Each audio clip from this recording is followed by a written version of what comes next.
And I can't tell you how many fish I've seen come up and take a dead hemlock needle, off the surface. And I, I'm sitting there trying to mash the hatch and everything else, and the fish just came up and ate a dead leaf. It's a really cool creek. I've had some really difficult days. It can be a super, super tough river to fish, but I've had some really, really spectacular days out there too. So I think that's my second one, would be Abrams Creek. Abrams is number one for busting your butt, right? One of the things that a friend of mine, who is probably the best fly fisherman I've ever known in my life, his name's Henry Williamson. He lives up in Sky Valley, Georgia. And Henry says, watch every back cast and then make your forward cast. Don't just pick it up, throw it behind you. 3, 2.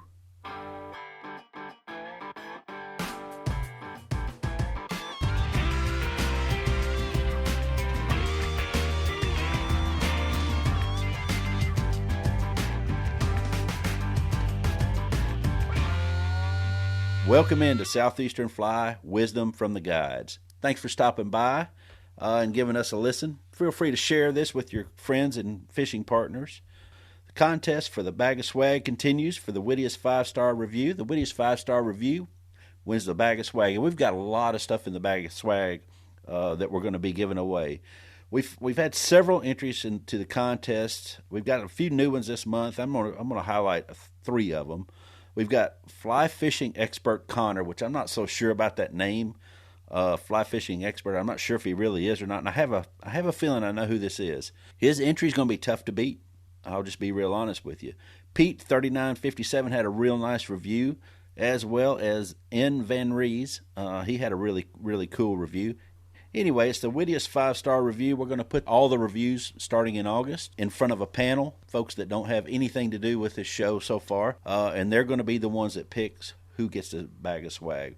Remember, the contest started on August 1st, and it finishes December 25th, 2020, so it's over on Christmas Day. The winner will be announced on Season 3, Episode 1, so if you're going to get something in on the to win the bag of swag, you might want to go ahead and do that. All right, so let's get rolling. The Wisdom from the Guides, round 2. Let's welcome back to Southeastern Fly a couple of guys who have been on the show before. First one is the owner of Fly Fishing Made Easy, live from Maryville, Tennessee, Mr. Dan Munger. Dan, welcome into the show. Thanks, David. Super happy to be back again. I appreciate you having me back. Yeah, man. I know this is going to be really good. Can't have a Wisdom from the Guides if you don't have another participant or two, so we're going to welcome in now the owner of Unicoi Outfitters in Helen, Georgia, and now from Clarksville, Georgia, too, live from the beautiful North Georgia mountains where there's currently a cyclone warning, Mr. Jimmy Harris. Jimmy, welcome in. I hope we make it through the meeting.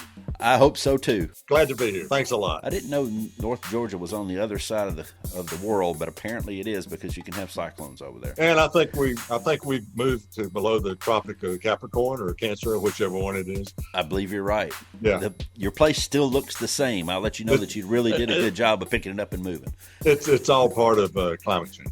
Yes, it is. Oh, well, guys, hey, thanks for dropping by for this episode. Let's get started with the format, just so that we're all clear on what we're supposed to do here. We'll see if we can get through this. So these questions have been asked by one or more of my clients, asked on my Instagram or Facebook followers, members of fly fishing clubs, and or people in fly shops around the country that I just happen to bump into, i.e. around the country means around Tennessee over the past month or so. With this format, I really think everybody can learn something, probably even us three. But everybody can learn something because these two guys are going to give some good information because I know they have a good background. I know they're on the water a lot, and I know that they're interested in helping people. So they're going to formulate their answers, and I'm going to try to do the same around all levels of fly fishing and all levels of skill. So I think it's going to be really interesting. We will all be participating in the discussion. So you may hear a little bit from each of us.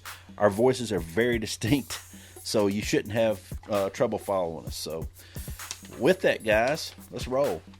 All right, so first question. We're going to run right into it. Dana, I ran into Dana in the fly shop. Dana asked, what's the absolute best tip you can give me for fishing dry flies on small mountain streams of Appalachia? And in particular, Dana was headed up to Tellico. So that kind of gives you an idea of where her question was formed from. So, Dana, I would say this. This is preference. The type of water that I like to fish is riffly water. Short, shallow pools where you can easily see the bottom, but it's deep enough to hold a fish. But once you find a fish or two, there you're going to find out exactly what I'm talking about and find out, A, how easy they are really to fish. 2, you got to be pretty stealthy, which means you don't need to walk in the water and all that stuff. That we'll probably get into that a little bit later as well. But try to be stealthy. Doesn't mean you have to wade right up the middle of the stream. I like to fish a full hackle dry fly, which in my case, my favorite fly in the whole wide world, as far as dry flies go, is number 10, a big thunderhead. That's a big fly. But the tip, probably the best absolute tip that I can give you for fishing dry flies on small streams, like we're talking about here, is try not to get any fly line in the water. Try just to lead with your leader and your tippet. Try to stand without any leader or tippet touching the water, which is very difficult. You have to really focus. Try not to let anything but hackles and the tail touch the water. So you're leading, you're kind of following that fly with your rod tip up level, probably 90 degree or a little more at some point, and you're trying not to let anything but the dry fly itself, hackles on the front, tails on the back, touch the water. Of course, the hook's going to be touching the water as well. That's kind of I can do that a lot of times. I used to be really good at it whenever I lived in Knoxville and fished the Smokies and fished Tellico and fished the Hiawassee quite a bit and the Clinch a little bit, although those are a little bit different types of water. But my absolute goal, the thing that I really wanted to focus on, was making sure that a lot of fly line wasn't touching the water, making sure that I could keep that tippet off the water if I could, if I was in the right position. So that, I think, would be my answer to that, is tails and hackles. That'd be the only thing to let touch the water, which is very difficult, takes a lot of focus. So I know that the streams in North Georgia are very similar to like Tellico in a lot of ways, and the Great Smoky Mountain National Park in a lot of ways. So Jimmy, if the streams are up there in North Georgia are pretty close to that, can you kind of give us an idea of what your answer would be for the best tip you can give for fishing small dry flies on small mountain streams? Yeah, David, and you're right. The streams in Northeast Georgia are very similar to Tennessee and North Carolina, particularly in the park. What I consider a small stream is probably something less than 10 or 12 feet wide. Yeah. A lot of rhododendron, mountain laurel, blowdowns, that kind of thing. So it can be a challenge, but it's all part of the experience, and it's all fun. I like you.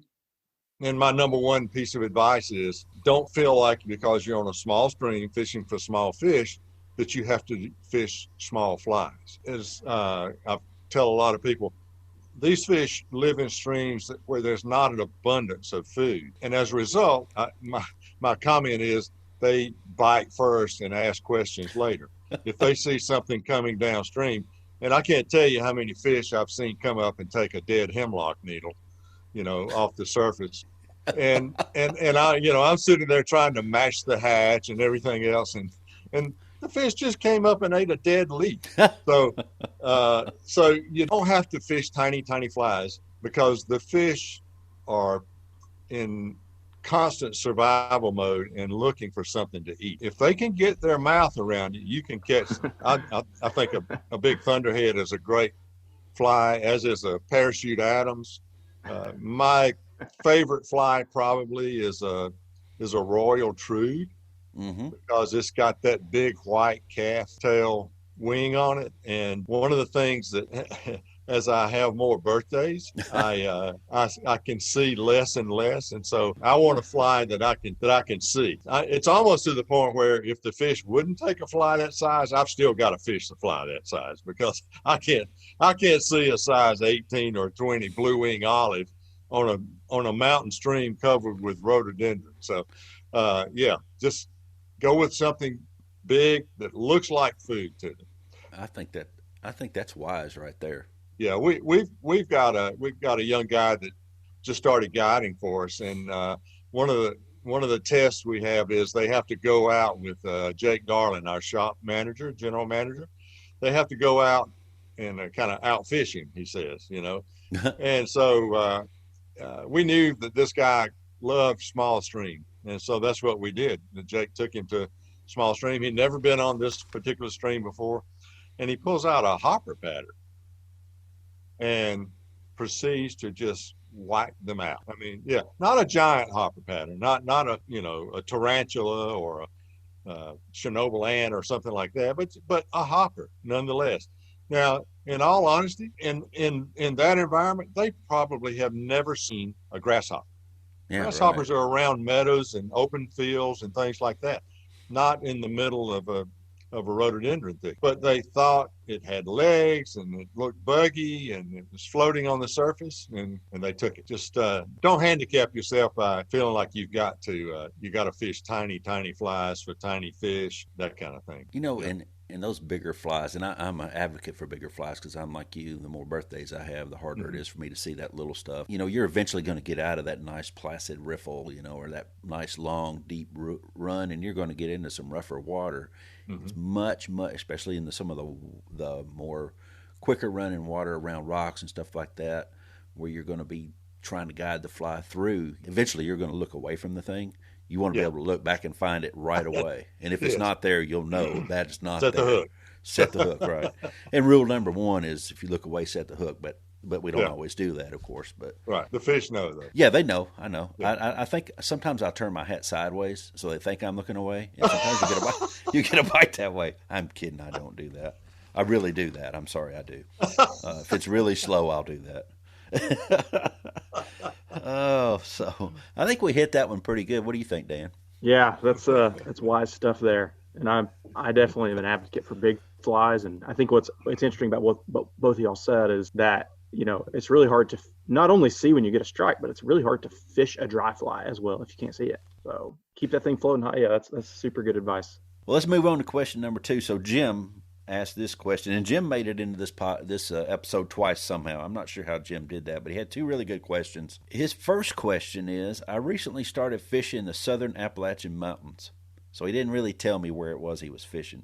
Fishing is good, which we should all say that, right? And I enjoy being away. Other than the fishing, what do you like most about fishing the mountains? And I'll take the first crack at this one. So I love fishing the mountains. I don't get to do it nearly as much as I used to because now I'm in Middle Tennessee, and it's hard really to find enough time to get off to go over there, just to be real honest. And whenever it is time, it's kind of wintry, and the next thing you know, it's the next season, and we're guiding again and all that. One of the things that I really enjoyed whenever I was over there was all the other stuff that you get to see. So the old homesteads, the old plows, the old meadows, the old cabins, the old barns, like up in Cades Cove and in Cataloochee, the old churches. So I really started as I was, when you're driving somewhere, a lot of times you'll pass by something like that, and on the way back out, sometimes you'll stop, sometimes you won't, but eventually you'll start looking into that sort of thing. So I don't know if either one of y'all have ever read the book Our Southern Highlanders by Horace Kephart. Has anybody read that book? No? I have not. But I know Horace Kephart was very influential in establishing the Smokies. Yeah, the Great Smoky Mountain National Park. Yeah, he gets a lot of credit for that. There were some other folks that are involved in it as well, but he gets a lot of credit for it. Right. So this book is about the Appalachian people and the mountains and the history of the people, the history of the mountains, the history of the way of the people, where they came from. So Scotland, that sort of thing. He even delves into the language, and living around the Appalachian Mountains, you'll catch on to some of that language. He has devoted a whole chapter of the language of the mountains. He even goes in and he talks about some of the courts and the how do I put this, the slant of the court and how people could buy their way out of certain things and shootouts. And there's a lot of history there of the courts and the lawyers. He goes in a little bit into making moonshine and that sort of thing, and how the deputies, the revenuers would find people that are making moonshine up in these little creeks that we like to fish today. So I think that reading that book gave me a different insight on where I was fishing. It also made me go look at different places that I probably never would have gone to. Cataloochee is a prime example of going up even further into Cataloochee after I read his book, and he talked just a little bit about kind of the area. He was from Bryson City, so he was kind of spent quite a bit more time over there on the eastern side of the park, but he also delved into the western side. Talks about the logging and that sort of thing as well. So I highly recommend Our Southern Highlanders. It's a great book, but it gives you a whole different perspective on the Appalachian Mountains, the Appalachian people, the culture, and that sort of thing. I mean, that takes up both sides of the mountains, but Dan, you're over there close. Yeah. So what do you like? What's kind of your what do you enjoy about fishing in the mountains other than the Yeah, that's a fishing? good question. I mean, I think your answer is super accurate for around here, because if you fish up there enough, you start to notice, you'll be on a creek and you'll see a huge cable running across the creek, or you'll see an old railroad tie or something like Yeah. that. So there's definitely a Yep. lot of history up there that you notice. But for me, I mean, obviously a lot of it is about fishing, but it's not all of it. I mean, if all of it were about fishing, I'm pretty sure a lot of people around here would trade their fly rods for a bobber and an earthworm. If it was all about just catching lots of fish, sometimes there are days where Yeah, that's right, the case, right? right. That's So, true. but Yeah. for me, I think it's the history and stuff is cool, but I also, notice things wildlife wise that I wouldn't notice otherwise if I were just, on a hike. So, you when you're fly fishing in the Smokies, I do move quicker on those streams than I do, a bigger, wider tailwater, but you're still crawling up a river. I mean, compared to even a slow stroll, when you're standing in a creek fishing, you're barely moving. I mean, like I said, quicker on those streams because you kind of want to cover water. But when you're moving that slower speed, it just makes it where you notice things you would not have noticed if you weren't fishing. If you go sit and eat lunch by a creek and sit in one spot, then yeah, that gives you 30 minutes or an hour where you might notice something like a bear or something that you wouldn't otherwise notice. But when you're moving at that pace for such a long period of time, you just notice things. So and this applies not just to the Smokies, of course, but it applies to fishing other mountain streams too. So I was out west a few weeks back and I was fishing a small stream. It doesn't have huge fish or anything like that, but they love eating a dry fly. It's a little off the beaten path, which I always like. And so I'm working my way up the stream, and I'm standing in one really nice little run, and I hear something rustle next to me, and I look a couple of times. I can't figure out what it is. I think, is that a pine cone that fell out of a tree? What was that? Well, I keep hearing it, so I look once I get closer, and literally an arm's length away, 3 feet away, there's a porcupine. And he's tucked up under a boulder, and he knows I'm there. He saw me way before I saw him. A lot of animals, when you see them like that, they run from you. This guy has a pretty good defense system, right? So he saw me, and by the time I saw him, he had turned his rear end towards me and was all flared up and was just showing me a huge rear end full of quills. And he would literally, I played peekaboo with this porcupine. I mean, he would sit there, I would sit there and fish and look back at him. I would hear him move. He would turn around and look around the corner of the rock to see if I was still there, because his head couldn't see me from where he was. He would see me, and then he would slowly turn back around, show me his rear end. And so for me, it was hilarious. I mean, it probably happened for 15 minutes, and he was not concerned about leaving me at all. So if I would have been just walking slowly up that stream on the little footpath, I would have passed that porcupine by and never would have saw him. Yeah. So that's my answer. I tend to be a little, I have a hard time slowing down sometimes, especially for someone like me that's, a little twitchy sometimes. For me to be able to slow down and notice those things, it's really cool, because I just, wouldn't notice those things otherwise. I've got a friend that I call him the Army angler. So when he gets in the river, I mean, he wades right up the middle of the river too. He catches a lot of fish, and I don't know how. But well, I'll be darned. Look who came in. I've been texting with her for about the past 5 minutes. Hey, looky there. Hey, Susan. Hey, Susan. How's it going? Good. Y'all look familiar.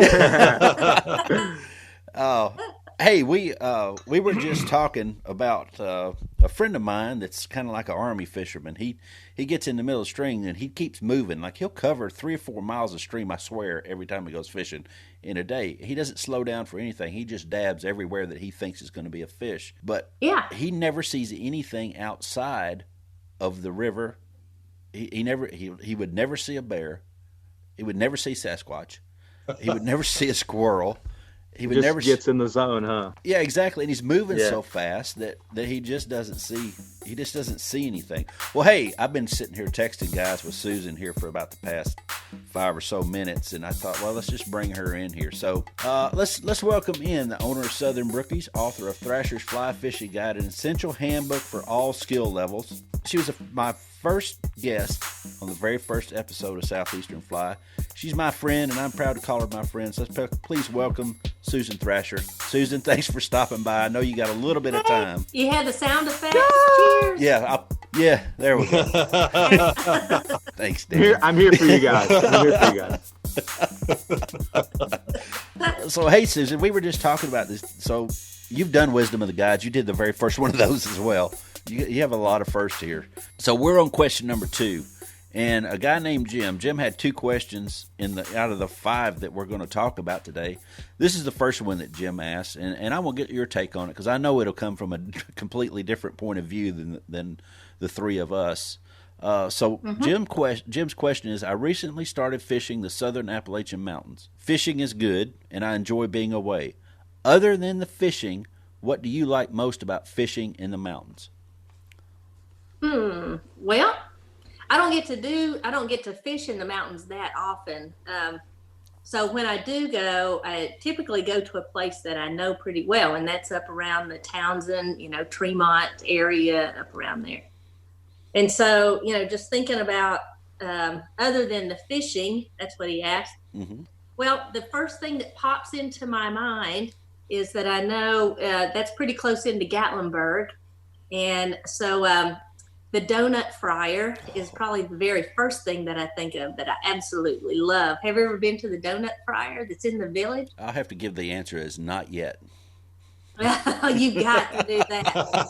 So you got to get there pretty early in the morning, especially if they're on the weekends, because they have the absolute best cream-filled donut. They call it the manager special. It's amazing. So I've been going there ever since I was about 6 or 7 years old. Wow. So that's a long time. Wow. A long time. That's what, 20 years? Is that 20 years? Yeah, that's right. Thank you. See, I just love you. I can even remember getting for Christmas, we spent Christmas in Gatlinburg, and I got a microscope, a Sears microscope with slides, and we were there for the week. And so my Christmas present, we went to the donut fryer, and I went up the stairs and sat there with my hot chocolate and looked at my little slides on my microscope. I was kind of a geek when I was little. I have very special memories. So, okay, moving on. Other things, let's move on up the street a little bit more towards the park. And I'm kind of on a food track right now. So I would have to say also the Peddler, because I love the Peddler Steakhouse. They have the greatest salad bar that, in fact, I'm wondering now what they're doing, if they're even doing salad bars, with the virus and all. But if you ever have a chance to eat at the Peddler, make sure that you just take a little extra time, wait for a seat at the window so you can take a look at the stream as it flows by. I'm always looking to see if I see any fish come up. But they have smoked oysters on the salad bar, which are absolutely delicious. Oh, man. Yeah, they come around with their peddling all of the different steaks, the cuts that you can get. Anyway, that's fabulous. So those would be my food choices. Okay, other things. That's probably not what he was thinking about, but other things I like besides the fishing. That's what we're thinking about now is the food. Food's pretty important, yeah. Yeah, I already ate dinner and I'm hungry. I think probably when my first thought, besides the donut and the steak, even if I've got all of the equipment that I need and I don't even need any more flies, I'll always stop in at Little River Outfitters anyway, just so I can give Daniel a hug and maybe Byron if he's there. And, it's a special occasion if I get to see Paula. But I usually try to stop into Little River Outfitters. So that's fun. But getting into the actual fishing piece, or the other than fishing that's fishing related, I think probably fishing in the mountains, one of the things I love is just the hiking, to get from place to place. Once you're finished with a day of fishing in the mountains, I mean, you really feel you've got that good kind of tired. It's not the tired you have sitting at your desk, looking at a computer all day. I mean, it's the tired where your knees and your muscles are aching from all the climbing over boulders and trying to keep yourself from falling in and hiking up a couple of miles to find the brookies. So I think, that's another one. You kind of get you double dip a little bit. You get the fishing part, but then you also get the exercise, too. And hiking around the Smokies, it brings back a lot of memories for me, just the smells and the sounds, because I've been going there since I was a kid. So there's some nostalgia, I think, that's associated with it. But there's something about, the sounds of the water that's falling over those boulders. I love hearing that.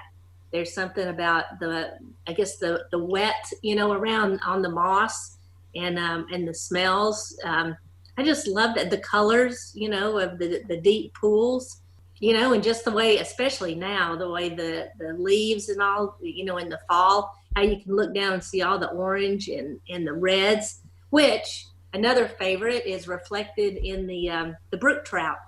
This time of the year, and brook trout are my absolute favorite fish. So, to see those little white tips on the fins and the bright reds on the belly and orange. I mean, that's one of my favorite. I think just like the brilliancy of the coloring and the sounds, all your senses, from your taste, the donut from, and, the sights and the sounds and the smells, all those things, come in together. But I guess just a few other things. Being mostly a tailwater fisherman, I'm used to a lot of long casting. And the nice thing about fishing in the Smokies is you really have to change some things up. If you try to cast like you do a long cast, even a 20-foot cast, in the park is too long. And so you really have to stop and change things up a little bit. And it's challenging, especially if you don't fish there that often, it can kick your rear end sometimes, so you really, I think just remembering that you don't even have to have much fly line, 5 or 6 feet out of your rod tip. You're casting mostly leader, which is why I like to Euro nymph a lot. I'm a big fan of Euro nymphing, and it works perfectly there. I love the bow and arrow cast. That's where, if people aren't that familiar with it, it's just where you hold your fly carefully at the hook bend, point up, and you just rear back, and put a deep, deep bend in that rod. And it's amazing how you can shoot that thing underneath all the rhododendrons and anything that's leaning out over the water. And probably, even though it might be the smallest fish of the day that I catch, if I catch one on that bow and arrow cast, that's probably the one that I'm going to remember the most, because I really had to execute it perfectly to keep from being in the limbs, or the bushes. And then when they come up to sip that fly, it's amazing. Which, speaking of, I don't get to dry fly fish that much. And you can pretty much count on being able to, unless you're going in dead winter, you can pretty much count on being able to find some dry fly action. So that's another thing. And then I love being able to use my my little rods. If I'm not Euro nymphing, I have a little 6-foot 2-weight Hardy rod, and I have a little 3-weight fiberglass. It's the Moonshine Revival, which I love. I love the color of that thing as much as anything. But, it gives me a chance to be able to fish those little rods where I typically wouldn't. So, there's a whole package of things that I like other than just the fishing. I don't know. Is that kind of what you were thinking? Yeah. So we're all hungry. I checked, the peddler's open. They've got a few restrictions, but the peddler's open. And you were talking about casting under that, using the bow and arrow cast to cast under that rhododendron. To me, and I don't want to move into the fishing too much because that wasn't the question, but I will say this, that casting that dry fly on a bow and arrow cast, number one, you're right, keep the point of the hook up. That's critical. If you've ever pointed it down, you'll know right away that's the wrong way to do it. But it's about solving the puzzle. Everything up there is kind of a puzzle when you get into the fishing, and I think it's important that you learn. It'll teach you different techniques. If not, you'll end up passing up a lot of good water and a lot of opportunity. So solving that puzzle is a big thing for the fishing part. So all it takes is, though, I don't know if you've noticed this, this works for me. If I can break the ice and just hook one fish, it's like the confidence level, just skyrockets, and they're like, okay, I do know what I'm doing. It helps with timing a ton too. The fish in the Smokies have a different timing, it seems, than a lot of other places. So once you can get that, if I personally go fish somewhere else and then I go back to the Smokies, I'm usually off a little bit. I'm usually a little late. And then as soon as I get a fish or two that'll eat the dry fly, you'll settle back into that rhythm. But yeah, that's totally right. If you get that first one out of the way, yeah, feeling good. Yeah. Yeah. Okay. It's going to be a good day. Yeah. Right. Yeah. Exactly. Exactly. If you go out west and fish cutthroats, it takes you forever to get back in the rhythm when you get back in the Appalachians. 100%. Yeah. Yeah. Wow, Susan, that was a good answer. It took us from food to fishing to the different fly shops over there, and just really, I knew it'd be a good answer if I brought you in here. Well, fishing in the mountains is always on the top of my mind. So, if I can get out there to do it, again, those are the first things that roll into my mind. Okay, I got to get that little, that short little rod out and going to see Byron. It's just all those things right in the list. So that was a softball question. So thank you. Well, they learned about the bow and arrow cast too, so I don't think it's all softball. Well, I know you've got some things you've got to do. You were telling me that you've got to get somewhere, so I appreciate you stopping in here and talking with us. Thanks for having me. It's so good to see y'all. We got to get out and fish. Yeah, too. We do, for sure. Was that an invitation? Wait. Got Jimmy's wait a attention. minute. Hold on. I got to ask, can you row a boat? I can. I've been in one today. Yay, then you're invited. All right, Susan. Well, I appreciate it. Okay. Right. See you Good to later. see you, Thank Susan. Take care. See you. Have a good evening. Okay, bye. All right. Wow, she always gives great answers that come from a totally different perspective.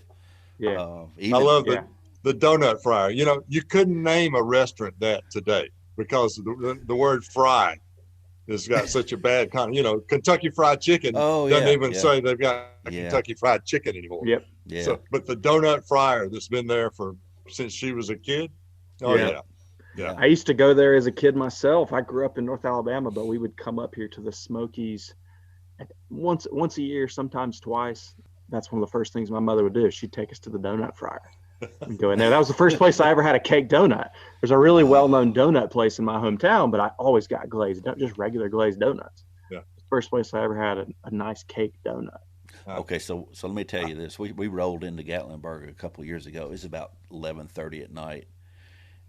Let me back up. We were in Pigeon Forge about 11:30 at night. We didn't find our cabin until about 12:15. But we rolled through there, and I thought to myself, as soon as we got into Pigeon Forge, I thought, if that red light's on at Krispy Kreme down there at the foot of the mountain, I'm stopping. So I'm driving out there. We've got the dogs in the truck, and it's just me and my wife, and I started turning in there, and Isla goes, "What are you doing?" I said, "The red light's on me. You got to stop if the red light's on." Yeah. Love it. Well, hey, let's move on down to the next question here. I didn't write the name down the name of the person who asked this one, but it's actually a question that everybody really wants to know. This puts a little different spin on it. Everybody wants to know the answer to this question, but everybody is afraid to ask it in the way that you would think we would ask it. So I'm going to ask the question of you two. I don't expect you to tell me your favorite stream in the Appalachian Mountains. What's your second favorite stream and why? So Jim, the Appalachians run down there in Alabama. If you follow the Appalachian Trail, it starts in Georgia. So let's start in Georgia. Jimmy, don't tell us your favorite stream, but what's your second favorite stream and why is it your second favorite stream? The local Trout Unlimited chapter in Northeast Georgia is called the Rabun chapter in Rabun County. They're notorious for their answer to this question. And the answer is, I don't believe I said. So I'll just pass this on to Dan.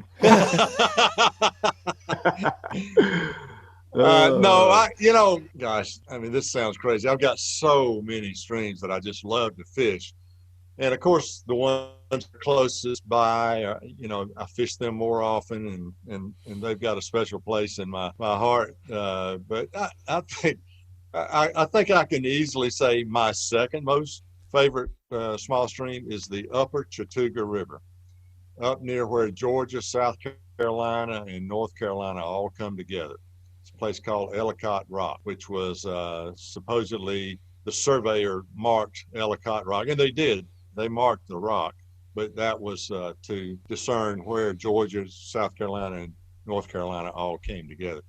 But the upper Chatuga River, it's a little larger than most small streams that I fish. It may be maybe 20 feet across in places, and it's almost all wild brown trout. And if you're downstream from that area a mile or two, you'll get into some stocker rainbows that they stock them at the bridge a few miles downstream, and some of those will work their way up. But by and large, when you're up there, you better be in brown trout mode. It's just a very unique place to fish, and has some really interesting hatches up there, and which we don't get prolific hatches here in North Georgia. Most of the hatches that are prolific that people probably aren't even aware of occur at night. I didn't even know this till a friend of mine was working on his master's degree in fisheries biology from Clemson, and he was doing a radio telemetry study on the upper Chatuga. And he had caught a few wild browns and inserted radio transmitters in them, and he'd come in right before dark. And this is interesting. He knew where these big fish were, and he would watch people fish by them all day long. Oh, and he wow. knew that the fish was right under one specific rock, and it would come out right at dusk and feed all night. And then the next morning, right before sunup, went right back under that rock. Let people walk by him all day long. Nobody ever knew he was there. That's cool. That is cool. Yeah. That's really cool. But he was telling me we actually have some massive insect hatches. They just happen at night. I'm not one to spend a lot of time wading the Chatuga River in the dark. So I'm probably going to miss those for the rest of my life. But I know they're up there. Has anybody ever fished dries at night? I have. I don't know. I mean, I fished them when it was so late I couldn't see them, and you set the hook when you heard a fish rise. Right. But as far as just at night, I don't know. I had David. I think you're familiar with this area. I went on a trip up to Michigan a few years ago for to fish the Asable and the Manistee during the hex hatch. And the year we went, the hexes were super late. They said it was the latest they'd been in like 20 years. So we didn't really see many hexes, but the drakes hatch right before the hexes. Oh, so the drakes were out, and so we caught drake hatches. But it was the craziest thing because we had kayaks, and we literally would put on at 5 o'clock in the evening, float to our spot with some food, get set up, and then eat. And then the bugs wouldn't start. You get some spinners that would come down. Of course, it stays light super late, so spinners are coming down. It's getting dark at 10, and then you have a new hatch of drakes. They don't come off till like 1 a.m. And so these guys were telling me about it. The guys I went with had been there a bunch, and they said, "Yeah, we won't fish during the day." And I thought, I'm going to fish during the day. And they said, "It's not worth it. Don't even worry about it." And I tried it, of course, and it wasn't worth it. But yeah, so you fish to these fish by sound. You literally hear these fish rising, walk 3 steps, try to hear him rise again, walk 3 more steps, and then try to drift that fly over his head. But I had a really hard time with it to start with. I was trying to gauge how far they were by sound. I was also trying to figure out where my fly was, and it was really tough. But then you hear a take and you assume they get your fly. Yeah. Set the hook and see and hope. Pretty wild. Yeah. When I went, we did the same thing. Float for a while, stop. We ate dinner, actually. Birds started coming to the edge of the trees. The guide says, it's totally on tonight. Get ready. We started fishing. We fished all the way to dark, and I don't know how many big brown trout I caught, but several. Mm-hmm. And I said, "Hey, man, Evan, we can go on. If you don't want to be out all night, I'm good." So we started going. He said, "Well, let's fish the next mile or so." And I said, "Well, I can't see the fly anymore." And he said, "Well, go ahead and fish anyway." And I said, "Well, how am I going to know if I get a hit?" And he just said, "You're going to know." That's all he told me. And so we heard a big fish go off, and he said, "Just cast 45-degree angle, just cast over that way." I did. Next thing I knew, I was setting the hook. I don't remember hearing anything. I sure didn't see anything. I'm sure I heard it, but it wasn't registering. Yeah. Zen fishing. It must be Zen fishing. Yeah. Yeah. That was you can't rely on your eyes anymore. So right. Who knows? Yeah. Yeah. Well, Dan, that's not going to get you out of telling somebody what your second favorite stream is, just so you know. Man. I thought if I talked about something else, I wouldn't have talked about that. Your favorite stream can't be in Michigan. Yeah, right. Yeah, exactly. That's not the answer. Hey, hang on. Let me look at the question. Did he say local or no? No, I do have an answer for this question, and I'm not going to be making anyone mad or talking about a spot that's that's off limits or anything. But mine is my second favorite stream I would have to say in the Smokies, or really Southern Appalachians, is Abrams Creek. And, Abrams Creek is super fabled. It's written about a bunch.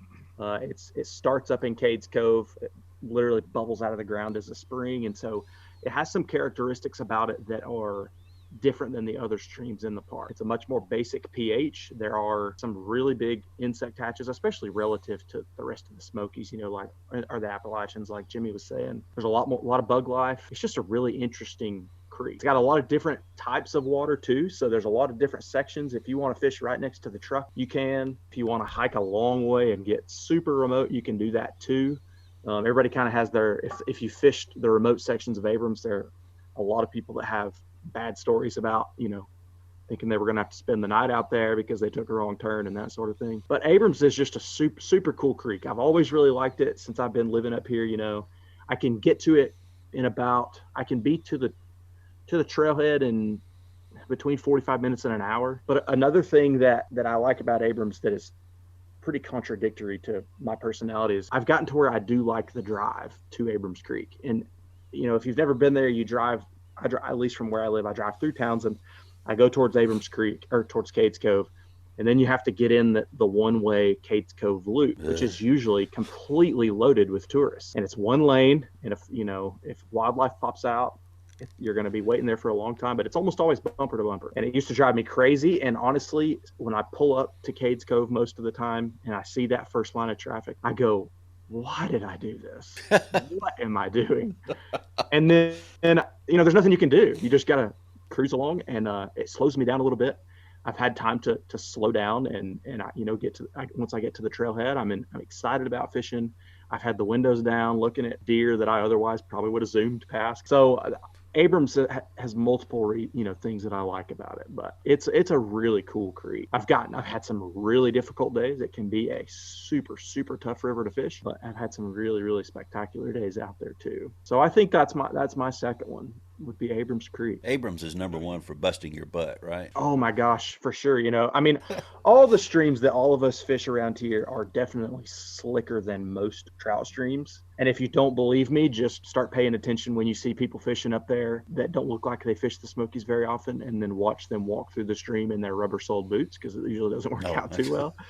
But Abrams especially, it's got that slick bedrock, but a lot of it is also angled. So if you start sliding, you're going to the bottom. However deep it is, you're sliding all the way to it, Jimmy, you were going to ask something? My best fishing buddy here, he's from New Jersey, and he had moved to Knoxville to start grad school in fisheries biology, and he got the idea he was going to go fish Abrams. And he got out there and he started making that big long loop, and it started getting late, and he made the bad choice of thinking he could cut across. Ooh. Oh no. Oh yeah, he did spend the night out there. I don't doubt it. He spent the night out there. The next morning it was snowing on him when he woke up. He never actually went to sleep. It was snowing on him. So it was a real lesson on welcome to the Southern Appalachians. Wow. I was right. That's awful. Yeah. One of those, I'll call them backcountry sections. The hike to get to them doesn't seem like it's going to be that backcountry. But when you get in it, you're in that loop and you can't get out of the stream. There's too much rhododendron. And if you get out of the water and think, because, in your mind, you just get super turned around because it's just a big loop. So you think, it's just around the corner, Yeah. And you start to slow down, and it can be bad. I almost spent the night up there one night too. Luckily I didn't. I got out, but it was close. Good answers on your second favorite stream. I guess we'll talk after this, and y'all let me know what your favorite stream is. That's for after we stop recording. Yeah, right. Yeah, exactly. Exactly. Here's the next question, and if you remember Jim from the second question, this is the same Jim that made it in here twice. His question is, what is the most common cast you use while fishing small streams in the Appalachians? So to do this, we probably really need to get us to qualify our definition of a small stream, because I'm sure it's probably a little different between the three of us. Identify one type of water that you most commonly enjoy fishing in the cast, and using the cast as well. And then probably we need to talk about the cast. So Dan, other than some of the things that we've already talked about, if you could qualify your definition of a small stream and then identify one type of water that you most commonly enjoy using, and then talk about the most common cast you use when fishing small streams of the Appalachian Mountains. And Jimmy, I think we'll go to you next after Dan. Okay. So first off, as far as qualifying the small streams, at least what I'm going to talk about, with this answer is, Jimmy earlier said 10 to 12 feet. I think,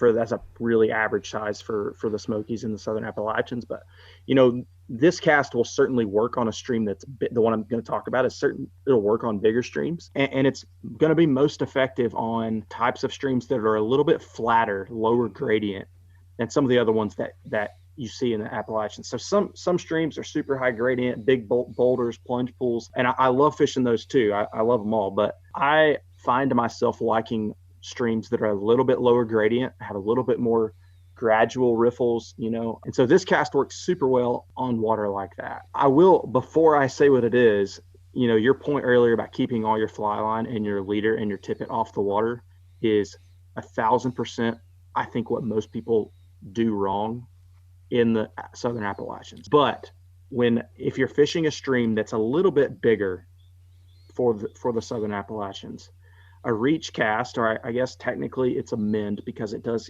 kind of happen after you stop the casting motion. A reach cast is something that I use all the time on lots of different water, and it's exceptionally helpful. A lot of people, over the years, a lot of people have asked me how to do it, or, hey, could you show me a reach cast? They've heard about it. And what ends up happening is most people that fish quite a bit, if they haven't had much casting training, that really doesn't matter. If you fish quite a bit, you probably already use one. And all it is essentially, after you stop your rod tip on your forward cast to let that line lay down, after you stop your rod tip, you're really just moving your rod one way or another to manipulate your line before it lands on the water so that you don't have to mend. In those small streams, especially right when your fly hits, that's normally your best chance. Your first cast, as soon as your fly hits or within the first few seconds, that's your best chance at a tag. And so if you're casting and you're making longer casts on maybe a bigger stream, if you make that cast and then you throw a mend in there, sometimes you blow the fish that was going to eat it. So that reach cast is super, super helpful, because even if you're fishing with a short 7-foot rod, starting here, and people that are listening can't see my hand, but if I start at the midline of my body, that's 14 feet around me that I can manipulate that line, and you can do so much with it, so that when the fly lands, all you have to do is focus on the fly, hope that you can set the hook quick enough. So I really utilize a reach cast a ton. So the reach really is, you're right, it's a mend, but the reach, exactly, yeah, it happens after the stop, but before the delivery of the fly. You have to move that rod tip one way, right, or right, left, one way or the other, right. And you don't have to move the rod super quickly. I see that quite a bit. If someone's trying to learn how to do a reach cast, it almost looks like, if you've seen someone do it like a curl cast, that's a little bit more, can be a little bit more of an abrupt movement. But that reach cast does not have to be that you stop your rod and then throw the line over. Especially if you're casting short, if you do that too hard, you're just going to pull the fly back to you. It really can be super subtle. You stop the rod tip and just slowly lay it down one side or the other, and it will, like I said, it can move your line.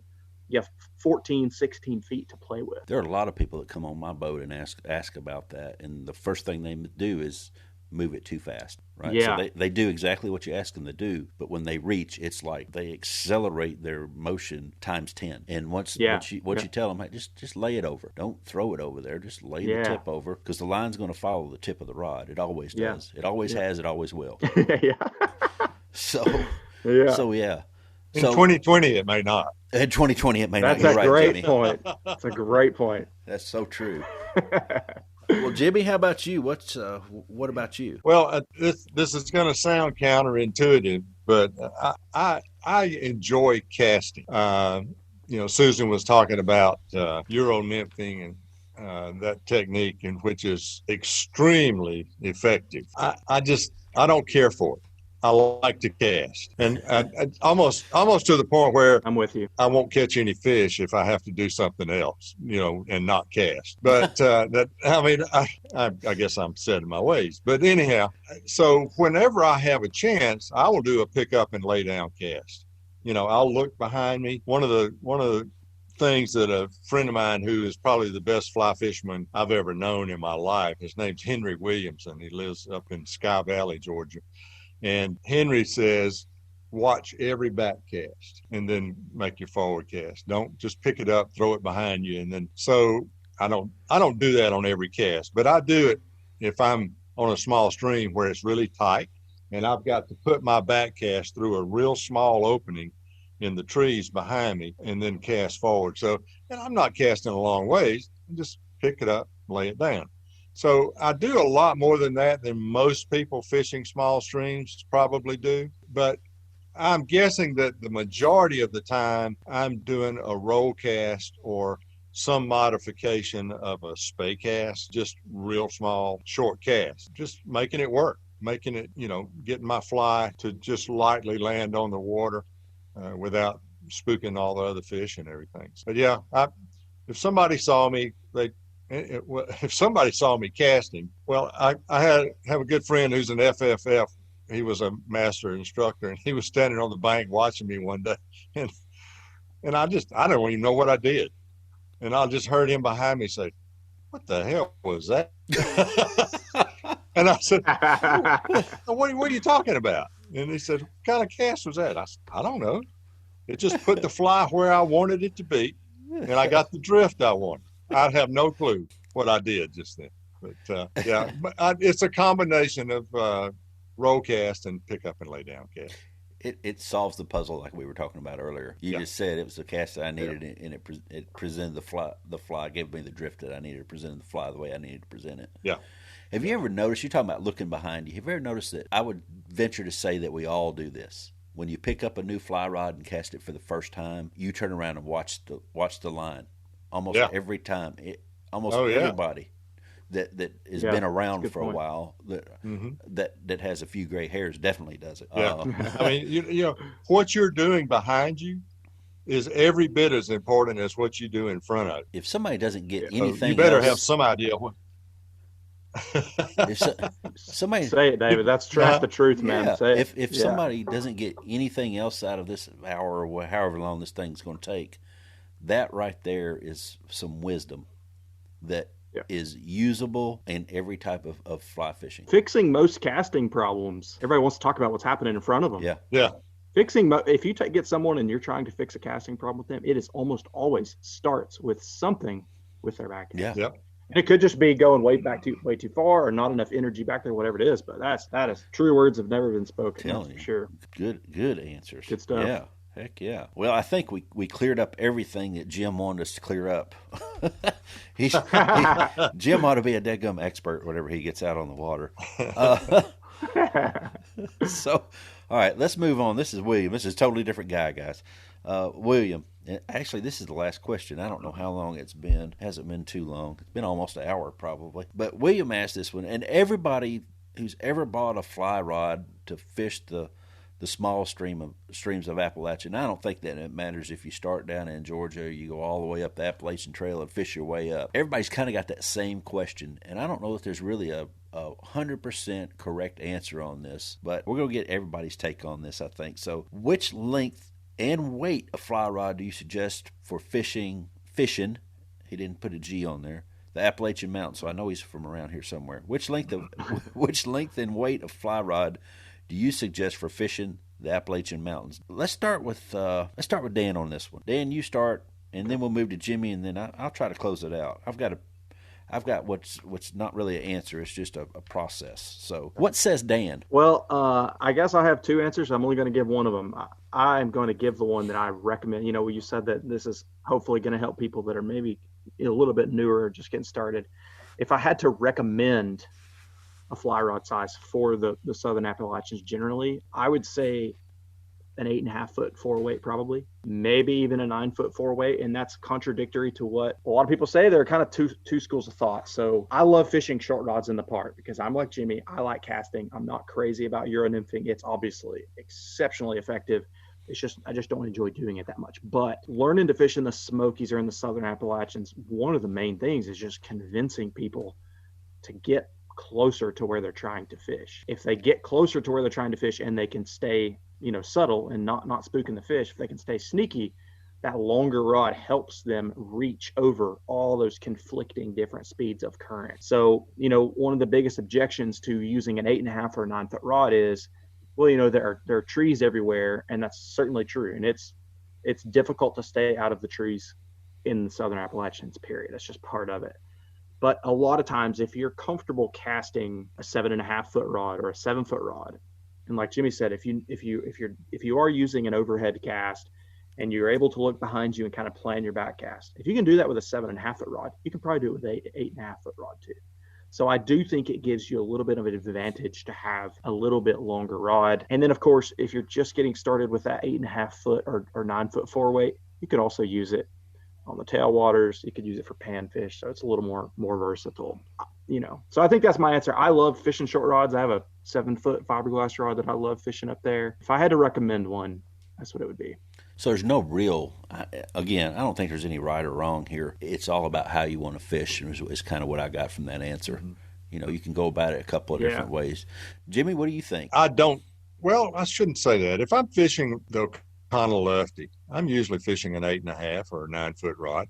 But if I'm fishing a really small stream, my favorite rod is a 7-foot 4-weight. And I have an old Sage light line that's, 25 years old probably, and it just is a roll casting machine, and it's just perfect, and I like it a lot.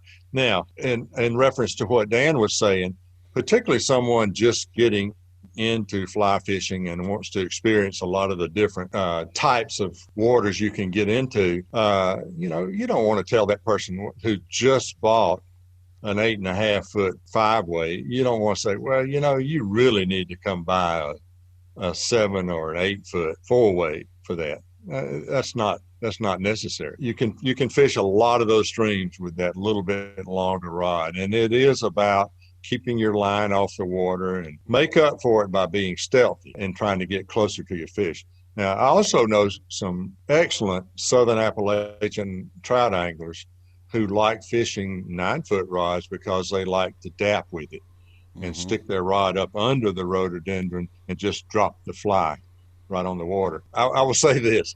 I have some friends that gave me a 10-car rod. I thought, okay, this will be fun for a small stream.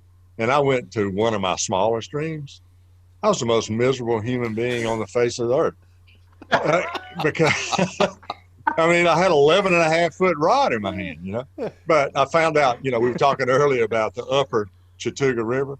It's the perfect place for a 10-car rod. Perfect place for a 10-car rod because you've got a little bit of open space, and it gives you that ability to high stick and keep your line off the water. But don't feel like you've got to buy the kind of rod I fish with unless you want to go fishing with me sometime and try that, and then you say, yeah, I want to get one of these. But you can fish with an 8.5-foot rod easy. I've also got an 8-foot 4-weight and a 7-foot 11 4-weight, and my 8-foot 4-weight is a glass rod, and that's a lot of fun. But I'm kind of in that 4-weight. I'll fish a 3-weight every now and then. I don't care for 2 weights. And when Sage came out with those double aught weights and things like that, I saw no sense for it, But I'd rather fish a glass rod than one of those. Yeah, me too. I think I would too. Yeah. I'd just rather fish a glass rod if I'm going for that feel. Yeah. Yeah, that's a good point. And Susan was right. The new glass rods are just cool looking. Yeah. The colors look like they just go on forever. It's just they're beautiful. They're probably the prettiest fly rods that have ever been made. We're kind of like crows, aren't we? We just like shiny things. Yeah. Yeah. True. I'm the same way. Oh yeah. And we talk to ourselves a lot. Yes, we do. Yes, we do for sure. I think probably for me, so I'll just run down my story of my time fishing at the Appalachians, and then I'll swing back around and tell you what my favorite rod is. So my first rod, when we were living over in Knoxville, and I just started fishing the Smokies, and we fished the Tremont area quite a bit.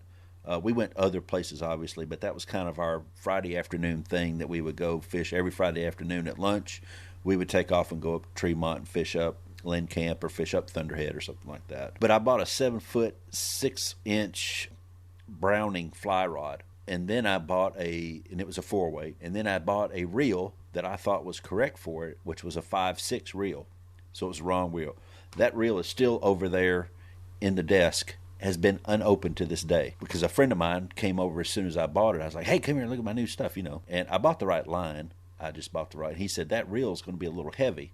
It's probably not going to balance out. So being the type of person I am, I said, well, I'm going to keep that other one for a spare, and I'm going to run out and buy another reel. And I bought a 4.5 reel for that setup, and that served me the whole time that I was up in the Smokies when I lived there. Then I decided I needed a longer rod, so I bought an 8'6" 3-weight. So I could. That was about the time. So we would go back. I went back several times a year, and I bought that because that was about the time that I started finally figuring out that I didn't have to throw 50 feet, because it didn't and mix up all those currents and stuff. I went up to the O-Bay and I promptly broke that one day. So I bought another one, 8'6" 3-weight, and fished it. And I bought it. It was a TFO. I bought it because it had a warranty and the other rod didn't. So then I had It's a very wise decision if there's somebody listening that's just getting started. Yes. Yeah. Buy a rod with a warranty, Yeah. people. Yeah. Amen, brother. I learned the hard way because the other rod had one of my favorite reel seats on it, and it was It was a great color.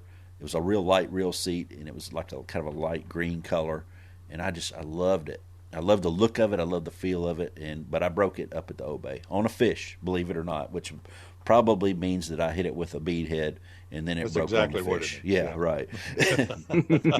Usually I leave that part out and just say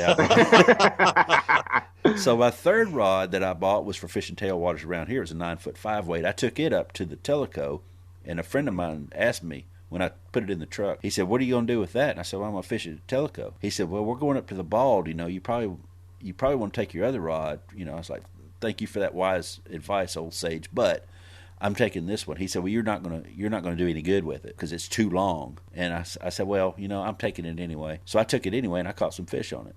The length matters as far as what you want to fish, but now I had proved to myself, well, I can catch it on the shorter length rods, and I can catch it on the longer length rods. And now I've got 11-foot 4-weight in the garage that's hanging up out there that I take sometimes as well. So now I'm getting even longer.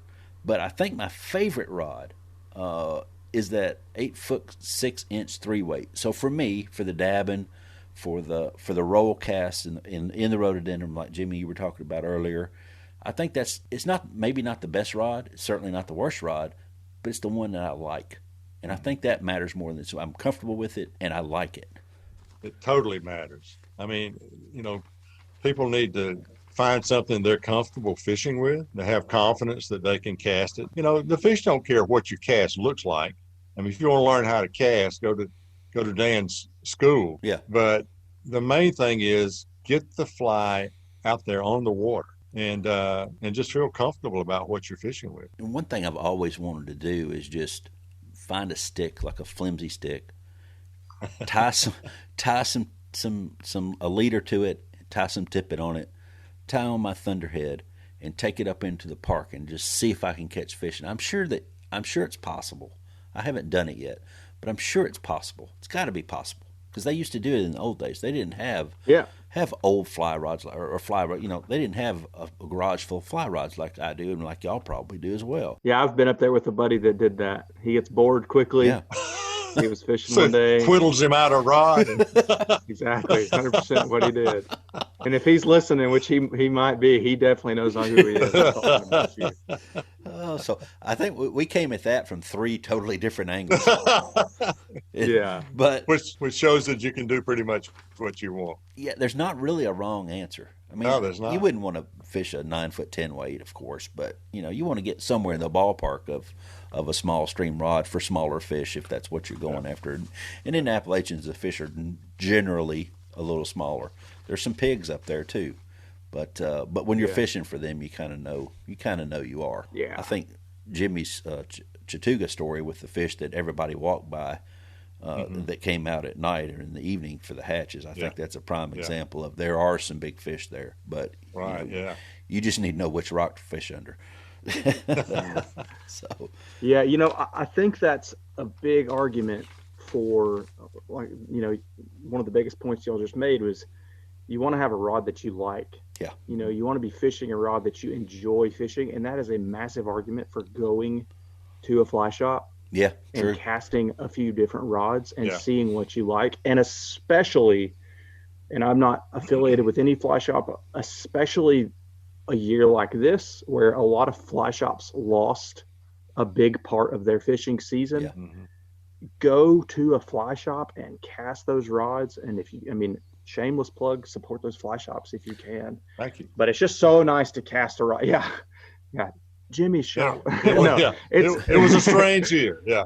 it was, yeah. And it's just, there's never really been a year where the right when fishing season got hot, it was like, oh, you know, Yeah, We're not going to have it. Yeah. It's been canceled. Yeah. Well, and Yeah. Jimmy said something that just it seemed to roll right off his tongue at some point earlier was, hey, if you want to fish one of those rods, come fish with me and fish it to see if you like it. Yeah. You don't get those types of offers every day. So, Jimmy, I'll be down next Tuesday. I want you to bring everything with you so I can pick which one I want to take home. Okay. That's kind of the way I heard it, that you were going to let me fish them all and then give me one of them. I've got. You'll be surprised. I don't have any of the new rods to try to do that small string fishing with. I'm fishing with those old slow action rods. Oh yeah, You know. those are so nice. But Dan's right. The fly shops, and I'll give a plug. Jimmy, you don't have to say anything. I'll give a plug for the fly shops. They go the extra mile. The good ones do. There's a few out there. There's a few turds out there. I get that. Yep. But Yeah. I can't think of any that I've been in Tennessee where somebody in Georgia, for that matter, in Alabama, for that matter, actually all three of the states, and even in Arkansas, if I start going around to the fly shops I've been to semi-recently, all of them have gone the extra mile to give me some type of information, some type of tip, and to show me something that I haven't seen or haven't thought of, which is sometimes what you haven't thought of is the most important piece of information, and you can't get that by clicking online and clicking a button online and putting it in your shopping cart. You just can't get it. Yeah. So, Yeah. True. Yeah. wow, we've been through 5 questions. I'll go back and listen to this obviously and see what the answers are, but I think we came at it from several different directions to each question and had good follow-up questions, so thank you guys for that. Yes, The questions were in depth. Some of them made me really think about things in a different way, so I know that the listeners out there, like I said at first, everybody can get something from this at every level. Beginner, the intermediate, even the seasoned veteran can get something.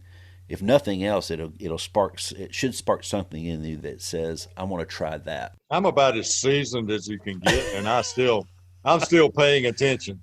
I'm still learning something every time I'm exposed to someone else who's doing it. That's what's so cool about this activity. It really is. Yeah. Mm-hmm. When you get to the point where you're just not learning anything, you're probably tired of doing it, and probably tired of a lot of other stuff too. So, well, Dan Munger, the owner of Fly Fishing Made Easy, you can find Dan at www.flyfishingmadeeasy.com. Dan fishes the Great Smoky Mountains National Park. Again, live from Maryville, Tennessee. Great answers, Dan. It's always a pleasure to talk. We talked the other day on the phone about some things, and I always learn something from you, whether fishing or otherwise. There's a lot of stuff that we talked about that was semi-fishing related, but I always learn from Dan, a good guy. And Fly Fishing Made Easy is a really cool concept. My understanding from the folks that have been part of it, it's a good deal. It's a really good thing. Appreciate that. I always enjoy being on, David. Thank you so much for having me. Yeah, man, always a pleasure to have you. And Jimmy, got to get out and go fishing soon. Yeah, we need to do the muskie thing, and we'll talk about that shortly. Oh yeah, we're doing that. Speaking of, Jimmy Harris, owner of Unicoi Outfitters in Helen, Georgia, and now in Clarksville, Georgia. I hope that Clarksville store really takes off, and I bet it will. You gotta admit, not many people opened a new fly shop in the middle of the pandemic. So, we're certainly breaking some new ground here.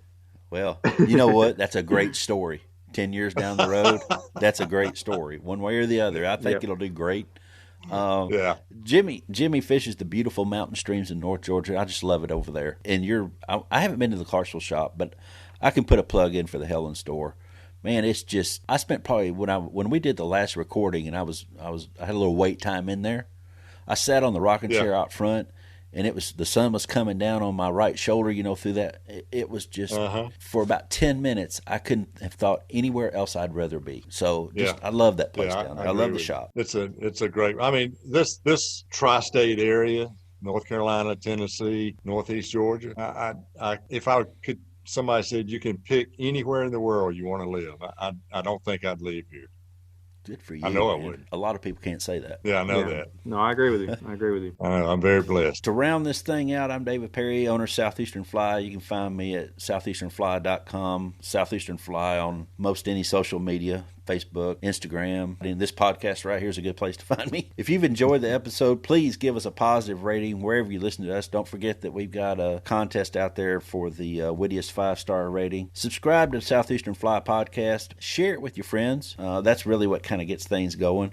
Don't forget the contest ends on December 25th of 2020. Good job, guys. I think we did a good job answering these questions. Hopefully the people that asked them will give us some good feedback, and hopefully some of the folks that are listening will also give us some good feedback. You just listened to Wisdom of the Guides, Round 2. Thanks for joining us on Southeastern Fly. Thanks, guys. Thank you. Thanks, David.